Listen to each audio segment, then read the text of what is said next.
Hello and welcome to Nacho Television News Program. We are in Ankara, the capital of Turkey. I'll bring to you our news headlines in a few minutes. North Korea fired 2 short-range ballistic missiles off its east coast, according to South Korea's military, the second such launch in a week. The 2 missiles were launched from the Wonsan area earlier on Wednesday. Last week's launch was the first such action since US President Donald Trump and North Korean leader Kim Jong-un met in June.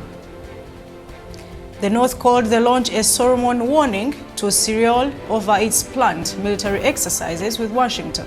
It has previously expressed anger that the annual drills will go ahead next month, an event it sees as preparation for war.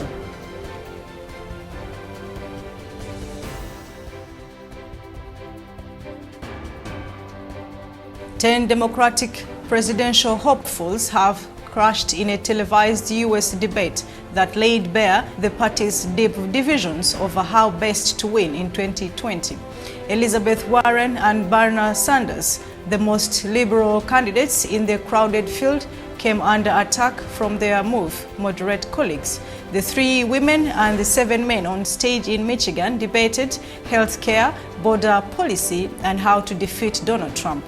10 more Democrats, including Joe Biden and Kamala Harris, will debate today. The winner of the Democratic presidential nomination will be announced next July at the party convention. The presidential election will take place months later in November.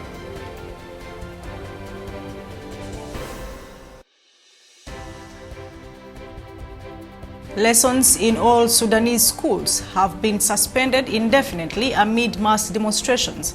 Among the shooting dead of school children at Elari, the ruling military authorities ordered schools nationwide to close their doors from today, the state news agency reported. Protesting students gathered in cities including the capital Khartoum following the killing on Monday. 5 people died in North Kordofan state. 4 of them were students.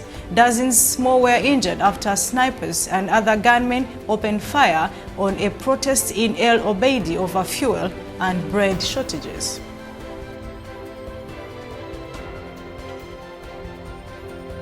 A second case of Ebola has been detected on Democratic Republic of Congo's border with Rwanda, raising fears the deadly illness could spread.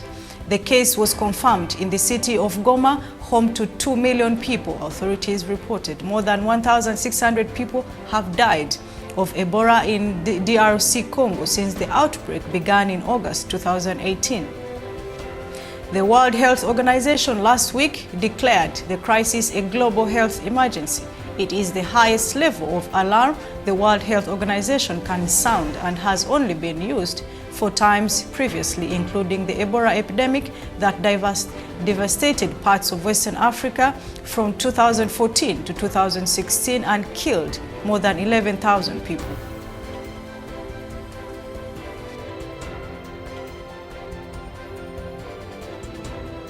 Nigeria's police chief said that anyone associating themselves with the Shia Muslim group Islamic Movement in Nigeria will be treated as a terrorist.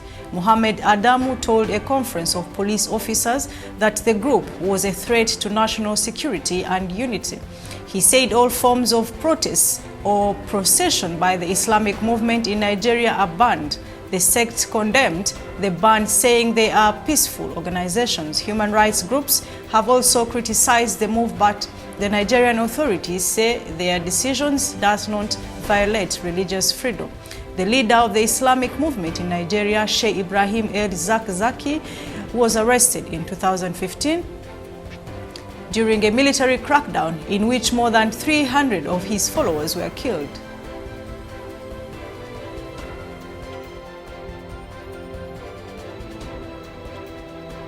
Rights activities have called the un-amnesty law passed this week by betrayal of the thousands of victims of Mozambique's conflicts. The law exempts from prosecution members of government forces and the rebel-turned-opposition group Renamo for crimes committed between 2014 and 2016.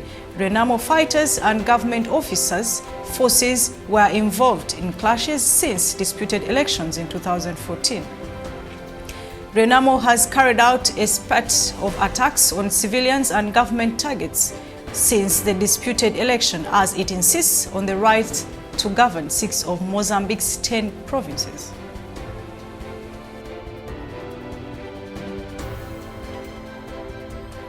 A Mauritanian blogger who was jailed for more than 5 years after being convicted of blaspheming the Muslim prophet Muhammad has been released. Rights groups had waged a long campaign to secure Mohamed Sheikh Oudur's release. He had been due for release in 2017, but the government refused, saying he could be lynched. Conservative Muslims had demanded his execution for a Facebook post he wrote about the Prophet Muhammad. In the post from 2014, Muhatir had questioned the choices made by the Prophet Muhammad during holy wars in the 7th century. He also lashed out at the mistreatment of black Mauritanians, who Muhatir argued were discriminated against.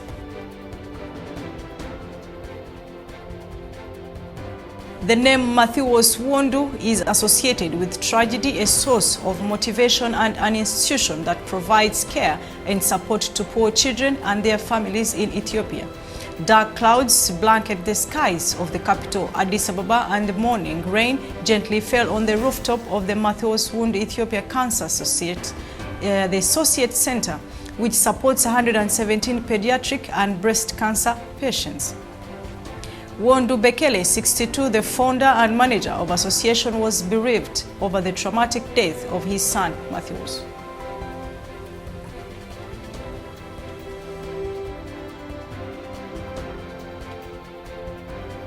Palestinians wore their traditional costumes to celebrate the traditional Palestinian Dress Day in Gaza City yesterday.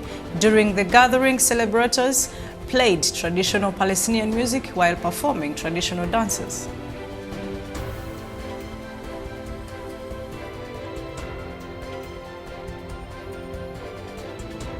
The Turkish Trade Minister Rusar Pekcan and the Paraguayan Industry and Commerce Minister Liz Kramer attended the Turkey-Paraguay Business Forum in Istanbul yesterday.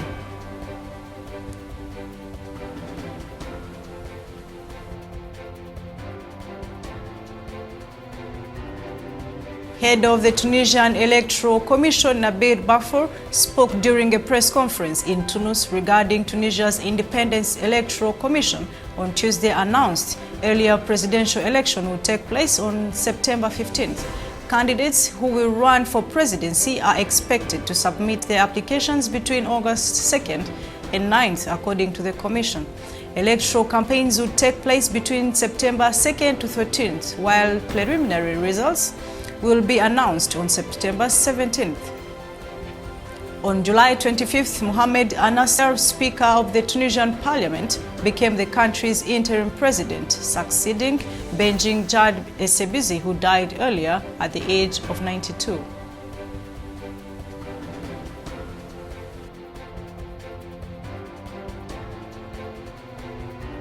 President of the Serbian Commission on Missing Persons, Veljko Odalovic, and member of the board of directors of the Missing Persons Institute of Bosnia and Herzegovina, Nikola Pericic, held a press conference at the Singing Operation Terms in Sarajevo, Bosnia and Herzegovina on Tuesday.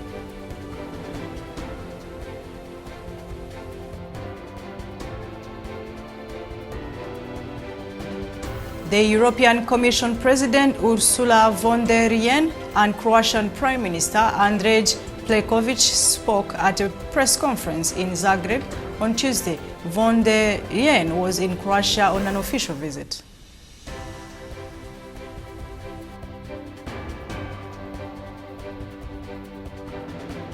Turkish Jews yesterday observed the 527th anniversary of their exodus from Spain, with leading figures of the community recalling the contribution of Ottoman Empire for giving them shelter and security. Commemorating the event, Maurice Levy, deputy leader of Turkey's Jewish community, said that the Ottoman Empire gave his community right to life after they were expelled from Spain in 1492.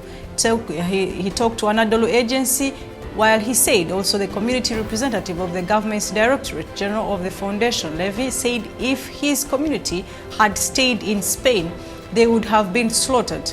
He also said if they had chosen to migrate to a Christian world, they would have suffered again.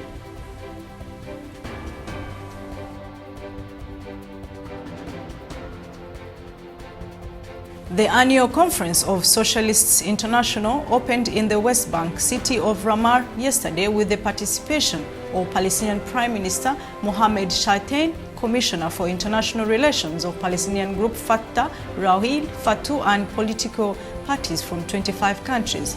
In the conference, Palestine is being represented by Fatah, the Palestinian National Initiative Party, and the Palestinian Popular Struggle Front.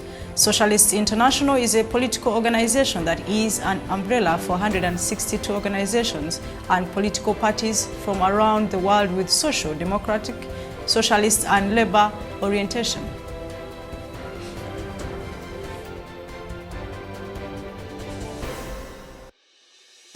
The Turkish President Recep Tayyip Erdogan chaired the National Security Council meeting at a presidential complex in Ankara yesterday.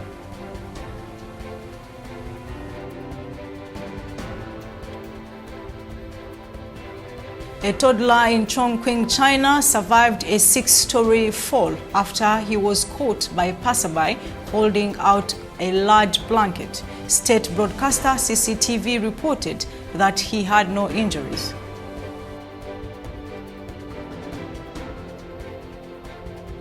Samsung Electronics saw profit plunge in the second quarter as its chip business flattened, and the firm also warned of challenges ahead. The world's biggest smartphone and memory chip maker said operating profit fell 56% from a year earlier. The results reflect a broader industry slowdown, weighed down by the US-China trade war. The firm also faces more possible disruption to its chip business due to a trade war between Seoul and Tokyo. The South Korean firm posted operating profit of 6.6 trillion Korean won for the 3 months of June, and 56% drop from the 14.86 trillion Korean won posted in the same period a year earlier. The result was in line with company estimates.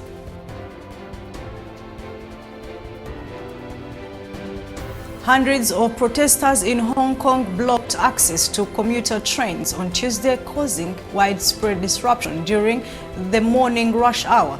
Activists prevented trains from leaving across the city. Some blocked roads and doors, while others sounded emergency alarms. Crowds of passengers were left stuck on subway platforms, and services were badly delayed for much of the morning. Anti-government protests have rocked the city in recent weeks and are causing ongoing disruption. The demonstrations began over a controversial bill that would have enabled extraditions to mainland China, but they have been since modified into a broader movement focused on democratic reform.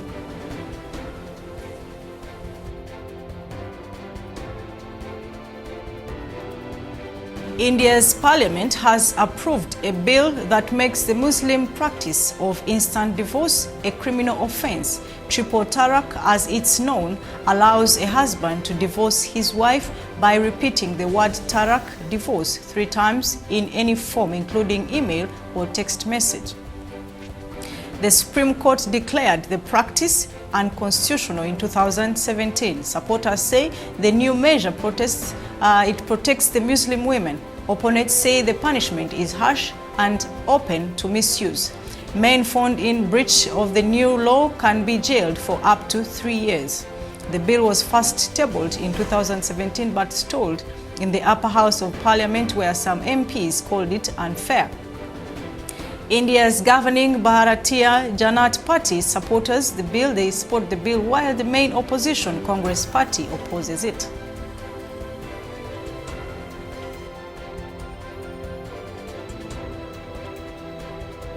The leader of a South Korean doomsday cult has been sentenced to 6 years in jail for holding her followers captive in Fiji and subjecting them to violence.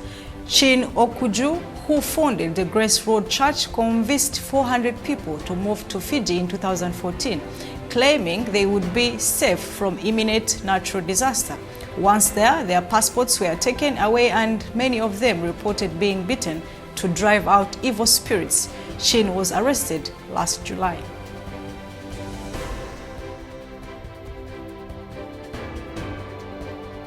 Thank you for being with us. You can check our social medias of Natural Television, or you can send us a message on our WhatsApp number written on your screen.